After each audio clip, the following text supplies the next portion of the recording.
Hello everyone, this is Rabbi Dovid Zirkind from the Riverdale Jewish Center with another installment of our weekly Parsha video. This Shabbos we're going to read Parshat Chukat, and we're also going to be celebrating our graduates. The Torah tells us something really amazing about the Parah Aduma, which is that it has two necessary requirements in order to be selected as the red heifer that will be used for the avoda that purifies those who have come in contact with the deceased. The Torah tells us it needs to be asher ein ba mum, an animal that has no imperfections, no blemishes, and in addition to that, asher lo Allah aleha ol, that it's never had a yoke placed upon it, it cannot have been worked by the farmers in the field.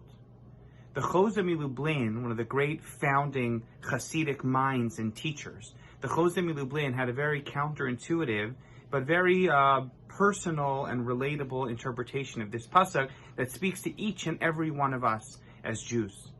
Whenever a Jew, not a Parah Aduma, but whenever a Jew says to himself, Asher ein ba mum, I have no blemishes, I am perfect, the Chozeh Lublin says it's because Asher lo Allah aleha ol.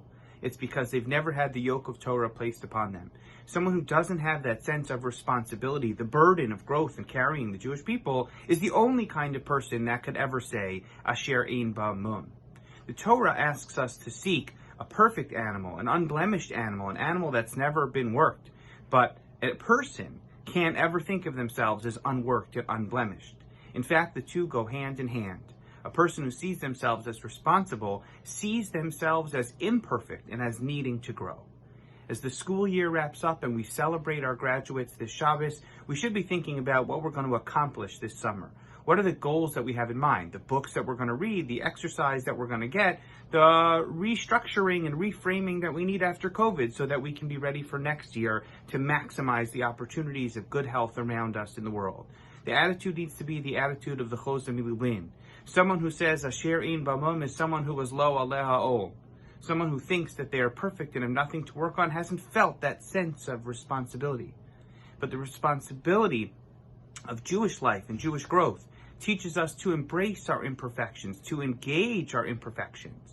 And hopefully the result of that will be we are better people. We have improved, we're different, better than who we were last year. Hopefully we can internalize this beautiful hint from the Chozeh about the Parah Aduma and how it speaks to us. We can have a meaningful summer, and hopefully we can work our way towards an even better year in the year ahead. Have a wonderful day, enjoy the beautiful weather, Shabbat Shalom, and a great summer to one and all.